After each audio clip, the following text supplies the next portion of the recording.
I'd like to speak to you, please, Miss Stuyvesant. Oh, go right ahead. I want you girls to ask me questions. Well, I guess I have what you called a round face. And I wear my hair the way you said I shouldn't. But I don't see how things like that and posture and mannerisms and the other things will make a girl more popular if she's not pretty to begin with. दुनिया के हर कोने में beauty और attractiveness का एक अलग standard है और ये स्टैंडर्ड हर इंसान के लिए यूनिक हो सकता है। पर ऐसा क्या है हमारे फेशियल फीचर्स में जो दूसरों को अट्रैक्ट या रिपेल करता है? क्यों पहला इंप्रेशन किसी को मिलना नहीं पर उन्हें देखना होता है? इन क्वेश्चंस का आंसर हमें मेनली 3 चीज़ों में मिल सकता है: facial symmetry, physical manifestation of hormonal regulation and averageness. जब भी हम किसी को सबसे पहले देखते या फिर मिलते हैं तो हम ऑब्जर्व करते हैं कि उनका फेस कितना सिमेट्रिकल है, यानी उनके फेस की एक साइड उनके दूसरी साइड से किस हद तक मिलती है। हमारे ब्रेन को सिमेट्रिकल फेसेस एसिमेट्रिकल फेसेस से ज़्यादा पसंद है क्योंकि सिमेट्री एक इंसान की हेल्थ को दर्शाती है। एसिमेट्री फेस की डेवलपमेंट के टाइम हुई अबनॉर्मेलिटीज से भी रिलेटेड होती है और एनिमल्स में एसिमेट्री ज़्यादातर पैरासिटिक इन्फेक्शंस का भी साइन होती है।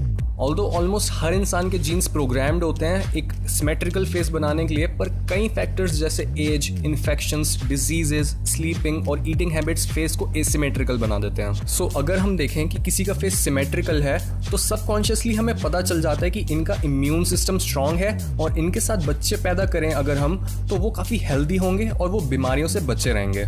This is Y natural selection की वजह से हमें सिमेट्रीज इतनी अट्रैक्टिव लगती हैं और इस साइन को फॉलो करने पे हमें दूसरों के ओवर एवोल्यूशनरी एडवांटेज मिल जाती है। एस्ट्रोजन और टेस्टोस्टेरोन जैसे हार्मोन्स हमारी फिजिकल ग्रोथ, मूड, मेटाबॉलिज्म और बॉडी के कई बाकी फंक्शंस को कंट्रोल करने के अलावा हमें हमारे उन फीचर्स को भी डेवलप करने में हेल्प करते हैं जो हमें अट्रैक्टिव बनाते हैं। फॉर एग्जाम्पल, एस्ट्रोजन ऐसे फीचर्स को प्रोमिनेंट बनाता है जो फर्टिलिटी को इंडिकेट करते हैं और मेल्स को भी वही फीमेल ज़्यादा अट्रैक्टिव लगती हैं जिनमें फर्टिलिटी के साइंस हों, जिससे पता लगे कि विमेन ना तो ज़्यादा छोटी है एज में और ना ही ज़्यादा ओल्ड है। एक फेस जो कि काफ़ी बच्चों जैसा होता है वो सिग्नल देता है कि ये फीमेल अभी फर्टाइल नहीं हुई है, और एक फेस जो कि काफ़ी मैच्योर लगता है वो इंडिकेट करता है कि इस वुमन का फर्टिलिटी पीरियड निकल चुका है। This is why estrogen right balance में होना बहुत ज़रूरी होता है, और ऐसा नहीं होता तो मेल समझ ही नहीं पाता कि किसके साथ मेट करने पे सक्सेसफुल रिप्रोडक्शन होएगा और किसके साथ नहीं। अगर हम फिजिकल मैनिफेस्टेशन की बात करें तो फीमेल्स जिनकी बड़ी आइज़, फुल लिप्स और चिन नैरो होती है उनके ये फीचर्स यूथ को रिप्रेजेंट करते हैं, और इसके साथ हाई चीक बोन्स मैच्योरिटी को रिप्रेजेंट करती हैं। ये एक आइडियल लुक होती है फीमेल्स की जो मेल्स को सबसे ज़्यादा अट्रैक्ट करती है, और तभी हमें ये फीचर्स सुपर मॉडल्स में काफ़ी फ्रीक्वेंटली देखने को मिलते हैं। On the other hand, males के केस में ज़्यादा टेस्टोस्टेरोन होने का मतलब है हैवी आईब्रोज, थिन चीक्स और square jaws. Although high testosterone एक मेल बॉडी पे काफ़ी हार्श होता है, और एवोल्यूशन की वजह से ये एक और सिग्नल बन गया कि जो मेल्स ज़्यादा फिट होते हैं सिर्फ वही हाई टेस्टोस्टेरोन से इम्यून सिस्टम पे हुए इम्पैक्ट्स को झेल सकते हैं। Survival of the fittest as this है।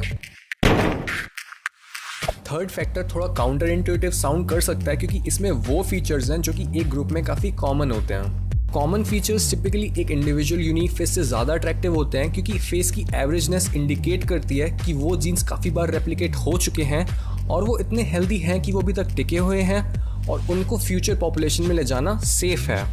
ये एवरेज फेसेस को चूज़ करने की प्रेफरेंस काफ़ी कॉमन है, पर इस पर भी कई लिमिट्स हैं क्योंकि अगर एक ग्रुप में एवरेजनेस काफ़ी बढ़ चुकी है तो उसका मतलब उसमें इन ग्रुप ब्रीडिंग हो रही है।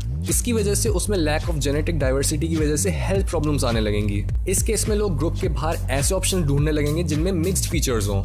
ये इसलिए क्योंकि mixed features different populations, genetic diversity और अलग अलग एनवायरनमेंट्स में अडेप्ट होने की कैपेबिलिटी को रिप्रेजेंट करते हैं। सो बेसिकली हम बोल सकते हैं कि स्पेसिफिक फेशियल फीचर्स की प्रेफरेंस काफ़ी सब्जेक्टिव होती है, लेकिन अगर वो फीचर्स किसी तरीके से रिप्रोडक्टिव या फिर एवोल्यूशनरी एडवांटेज से रिलेटेड हैं तो टाइम के साथ साथ वो पूरे ग्रुप की ही यूनिवर्सल प्रेफरेंस बन जाएंगे और वो हमारा नया ब्यूटी स्टैंडर्ड होगा।